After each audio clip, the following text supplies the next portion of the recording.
Pokoknya cuan terus yuk. Waves Coin yang minggu lalu hampir menyentuh $64 yang merupakan titik tertingginya, ternyata dalam kurun waktu kurang dari seminggu turun lebih dari 50%. Dari yang tadinya hampir di $64, sekarang turun tinggal $34. Kita akan membahas apakah ada peluang dari penurunan ini ataukah akan turun lebih dalam lagi. Di sini saya murni membahas dari sisi analisa teknikalnya, jadi bukan dari beritanya. Untuk beritanya teman-teman bisa cek sendiri seperti apa. Yang pasti food semua, FUD semua, beritanya mengerikan semua. Kita akan lihat bareng-bareng adakah peluang kalau kita ngambil dari analisa teknikalnya. Kita cek bareng-bareng. Oke, sekilas kalau kita lihat beritanya, saya nggak akan mengulas ya, sekilas aja itu beritanya udah nggak ada yang bener lah, banyak yang negatifnya. Ada yang berkaitan dengan stablecoin-nya USDN yang turun di bawah $1 yang namanya stablecoin, padahal seharusnya ya di kisaran $1 karena 1:1 ya. Ini seperti itu, turun sampai 80 sen. Terus banyak berita negatif terutama berhubungan dengan Alameda ya, trading firmnya Alameda. Ada kasus seperti itu. Oke, secara singkatnya kalau kita cek tambah ke bawah itu beritanya nggak ada yang positif, negatif semua, food semua. Tapi disitulah bagi saya kalau kita mau ngelihat, kita di spot market terutama mau ngelihat kesempatan untuk ambil koin atau token itu bukan pada saat naik, intinya selalu sama. Beli pada saat merah, jual pada saat hijau. Jangan kebalik, terutama yang di spot market ya. Kalau di future ataupun di mungkin market margin dan lain ETF mungkin bisa turun juga bisa cuan. Tapi di sini saya fokus pada jangan kebalik itu. Hijau jual, merah beli. Atau misalnya hijau itu berarti short, kalau merah berarti long. Dah, segitu aja. Simpelnya seperti itu.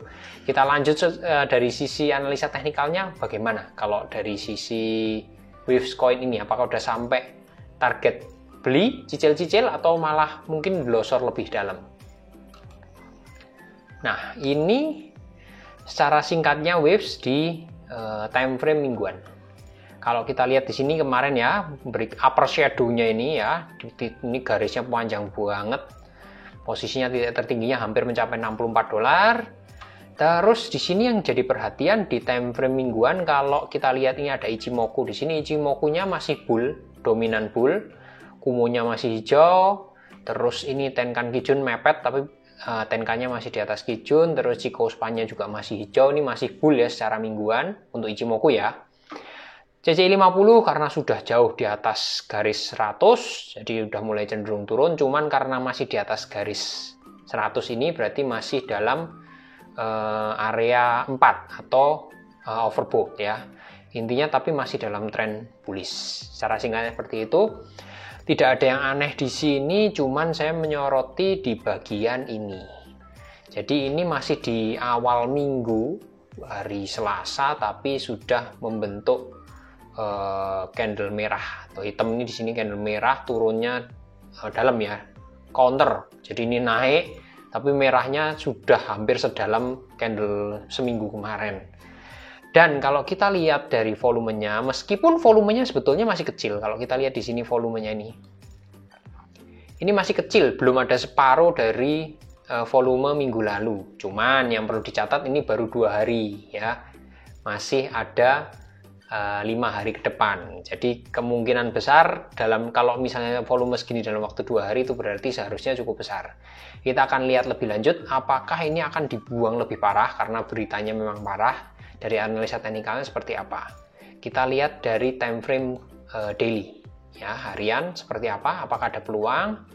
Oke, di sini terutama hari kemarin, hari Senin itu langsung dengan volume yang sangat besar, turunnya dalam banget ya, 25% lebih dalam sehari, itu luar biasa dalam. Terus dari Ichimoku semuanya masih full bull di time frame harian.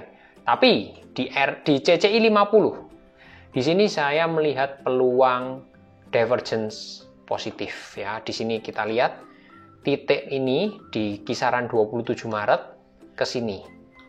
Kalau dari CCI 50 ini posisinya lembah ke lembahnya ini turun. Ya, ini jelas turun. Tapi kalau kita lihat di titik yang ini, di harga di sini, harganya ini masih naik ya. Meskipun ini masih harus konfirmasi sampai besok jam 7 pagi karena ini time frame daily ya. Tapi ini ada peluang untuk divergence positif. Nah, ini di time frame daily ini ada indikasi, sekali lagi secara teknikal ya, ada indikasi peluang balik arah. Tapi paling cepat masih harus nunggu konfirmasi jam 7 besok pagi waktu tutupan candle. Kalau masih sementara masih seperti ini, doji ya, kurang lebih di sini-sini aja harganya kisaran 33 sampai 34 dolar, artinya ada sedikit konfirmasi untuk balik arah. Dan itu konfirmasi dari time frame daily ya, otomatis rentangnya agak panjang. Nah, kita akan cari nanti kemungkinannya, atau kalau misalnya turun lagi bagusnya ambil di berapa, itu akan kita ulas lagi. Oke, itu peluangnya, ada kemungkinan balik arah di time frame daily, terus ada divergence positif. Nah, ini sekarang selanjutnya cara nyarinya poinnya adalah biasanya saya pakai Fibonacci. Tarik Fibunya, terus tarik di garis paling bawah sini kira-kira. Oke. Ya.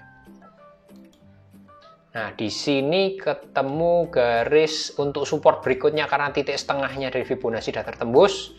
Selanjutnya adalah di garis ini. Jadi ada bagusnya tunggu di titik-titik ini.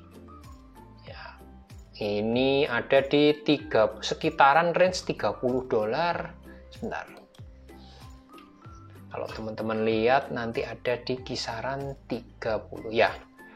Sekitar 29 sampai 30 dolar. Itu titik dari 0,618-nya Fibonacci. Itu mungkin titik dari Fibonacci-nya kalau misalnya turun lagi ada di 21 dolar ini dalam ya. Jadi untuk koin atau token yang sedang turun dalam ini jangan all in. Intinya kalau teman-teman yakin di sini di harga 34 atau 33 dolar ini ada potensi balik arah karena divergence positif, sinyal awal divergence positif, mungkin bisa nyicil sedikit dulu. Mungkin masuk dana 10% ya. Terus nanti antri lagi di kisaran 29 sampai 30 itu boleh 10% lagi atau dibanyakin 20% atau di bawahnya lagi kalau lebih yakin di 21 dolar tambahin lebih banyak lagi 20 atau 30%. Cuman poinnya yang paling penting adalah menurut saya karena udah kelihatan ada sinyal divergence positif di CCI 50 dan sinyal divergence positif ataupun negatif di CCI 50 apalagi time frame minimal harian biasanya ya seringkali itu berhasil. Nah, itu kita lanjut ke time frame berikutnya. Time frame-nya dikecilin lagi untuk melihat pergerakannya gimana. Support saya biarkan, ini tadi di titik 0,618 dari Fibonacci. Time frame 4 jam itu, nah CCI ini posisi kalau dari Ichimoku ini sudah mulai ada tanda-tanda bearish ya Ichimoku, tapi karena time frame-nya 4 jam kita hiraukan aja Ichimoku-nya. Kita lanjut ke garis ini garis 29 sampai 30 dolar ini support terdekatnya dan kita lihat sekarang posisinya di CCI 50 sudah masuk area overbought. Dan teman-teman bisa lihat di sini ini divergence positifnya lebih nyata di sini. Ini kita lihat di titik ini posisinya di sini ya.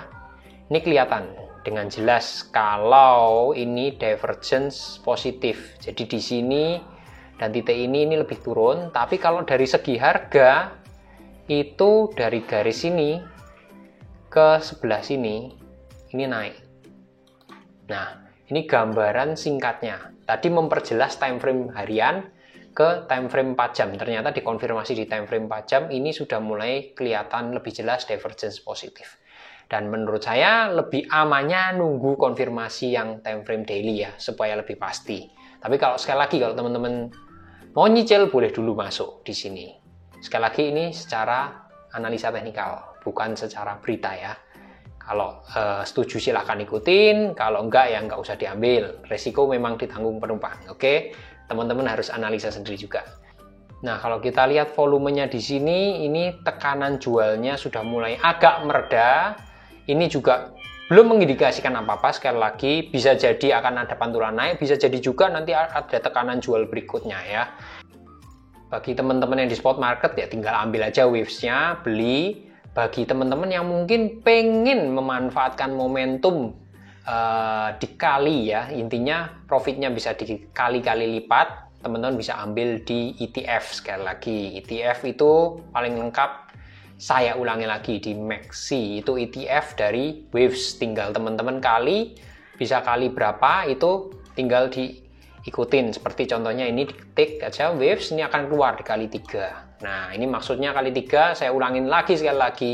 Jadi per kenaikan Waves 1%, maka keuntungannya teman-teman dapatnya 3%. Tapi kebalikannya, kalau turun 1% ya dikali 3%. Cuman ini spot market. Jadi kalau misalnya tebakannya salah ya nyangkut, nggak seperti future. Itu secara singkatnya. Kalau future silahkan future tinggal long atau short, sesederhana itu. Mudah-mudahan bermanfaat. Teman-teman sekali lagi harus analisa sendiri ya, cross check dulu secara mandiri, baru kombinasikan dengan analisa orang lain atau YouTuber seperti saya ini gitu. Semoga bermanfaat. Salam cuanco.